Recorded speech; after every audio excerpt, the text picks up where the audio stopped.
Welcome to our discussion on the ongoing economic conflict between Russia and Western nations, particularly the United States and the European Union. Today, we'll explore the significant repercussions of recent actions taken by Russia regarding asset seizures and the broader implications for global financial markets and geopolitical relationships. Recently, Russia has issued stark warnings about freezing assets within its borders, particularly targeting the money and property of American investors and citizens. This action comes as a direct response to a growing movement in Western countries advocating for the seizure of Russian assets due to the ongoing conflict in Ukraine. In a climate of heightened tensions, these developments signal a significant escalation in the economic standoff between Russia and the West. One of the most noteworthy responses from Russia was the authorization by a Moscow court to seize between $12 million and $34 million from JPMorgan Chase, one of the largest banks globally. This decision has sent shockwaves through the international financial community, raising alarms among other U.S. financial institutions still operating in Russia. The potential for asset restrictions has created an atmosphere of uncertainty that could ripple through global financial markets, impacting everything from investment strategies to currency values. The consequences of Russia's actions are not confined to American banks alone. They extend deeply into the European banking sector as well. For instance, Deutsche Bank, Germany's largest bank, was ordered by a Russian court to surrender $239 million.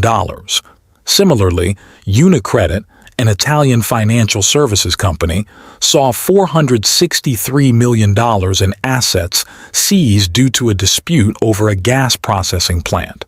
These incidents underline the growing financial strain on European institutions and hint at potential long-term effects on their business relationships with Russia.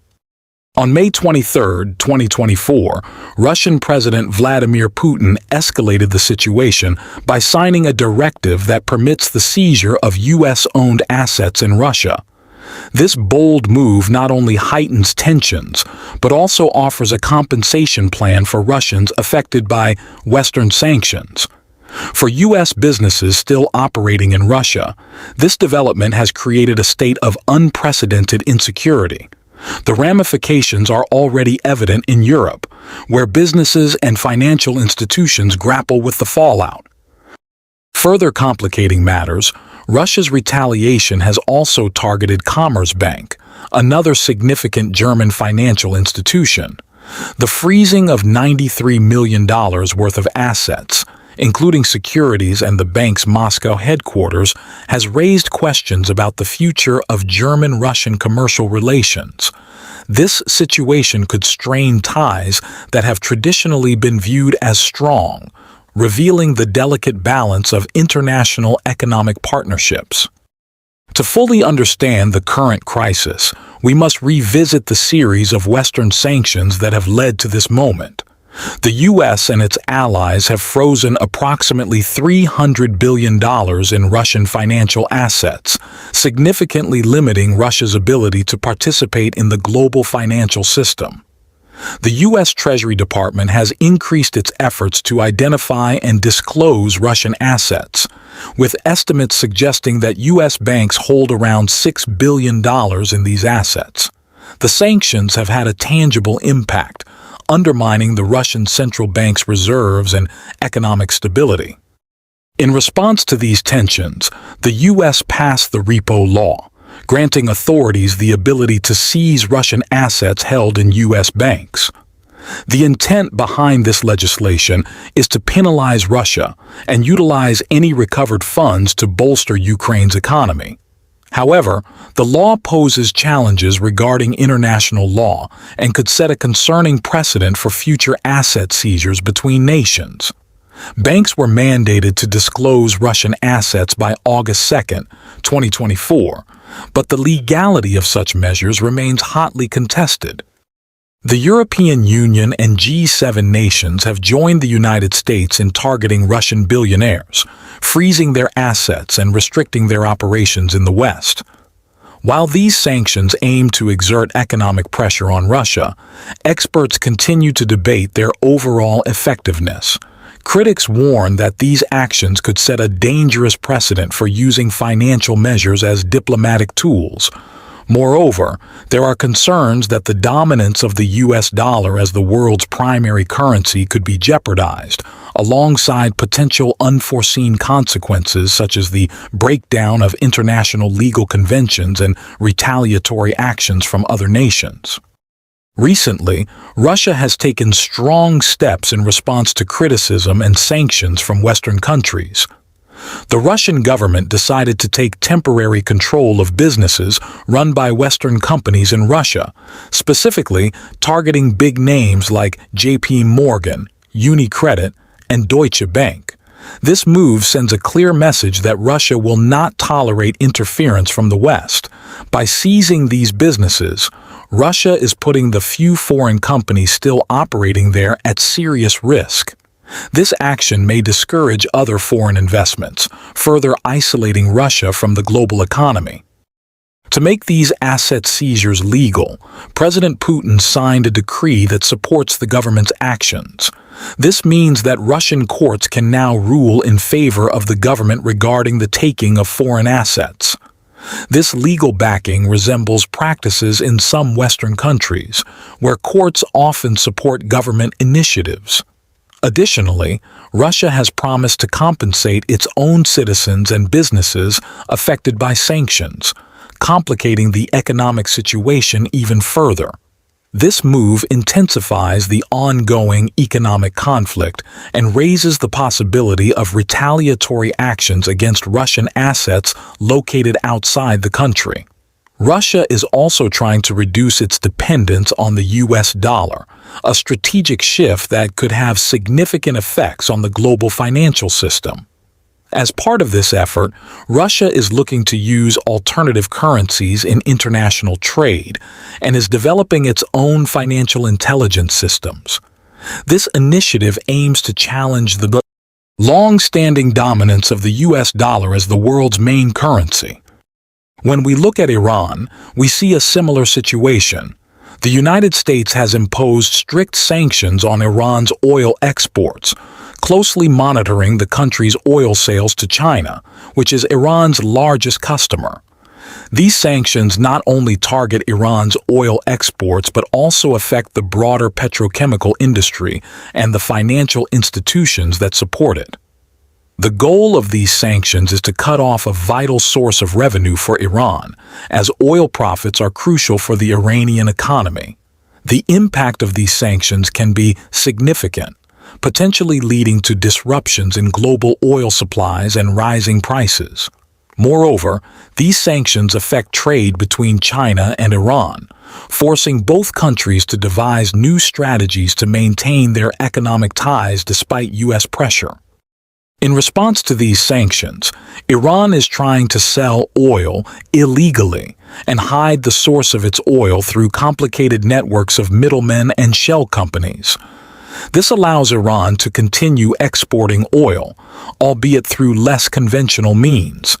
At the same time, Iran is working to create alternative banking systems that would enable it to conduct transactions outside of the U.S.-led financial framework.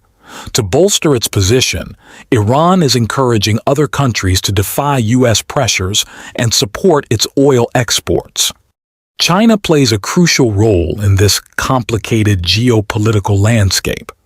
As the largest energy consumer in the world, China has been diversifying its energy sources for years. While it has reduced its reliance on Iranian oil, partly due to U.S. sanctions, China is pursuing a broader energy strategy to ensure its energy security. This includes increasing imports from countries like Russia and others in the Middle East, which offer lower oil prices. Additionally, China is investing heavily in alternative energy sources, such as solar, wind, and nuclear power. This diversification effort is likely to reshape the global energy market. Moreover, China is also working to increase the use of its currency, the yuan, in international trade. This push aims to challenge the dominance of the US dollar in the global oil market. By developing alternative payment methods, China is laying the groundwork for a financial system that could potentially rival the US-centric global financial system. However, China faces a delicate situation as it tries to maintain balanced relationships with both Iran and the United States. While the Middle East and Iran are important for China's Belt and Road Initiative, it must also consider the economic impacts of U.S. sanctions on its broader goals. Overall, the world economy is currently experiencing increased tension and uncertainty, marked by rising sanctions and countermeasures among major players like the United States, Russia, and Iran. This situation could lead to a new form of global instability that significantly affects diplomatic relationships and economic interactions among countries. If tensions continue to escalate, we might see a return to an era where countries form economic blocs, relying more on their own economies and regional partnerships to navigate international trade. Alternatively, there might be a movement towards increased economic cooperation, potentially facilitated by international organizations that promote dialogue and collaboration among nations. As countries realize the harmful effects of prolonged conflicts, we may gradually see a normalization of economic relations over time. However, the complex nature of the global economy means that the actions of one nation can have unexpected and far-reaching consequences. The ongoing tensions between countries signal the beginning of a significant transformation in the global economic landscape. This shift could indicate a move away from the US-centric financial system that has been in place since World War II.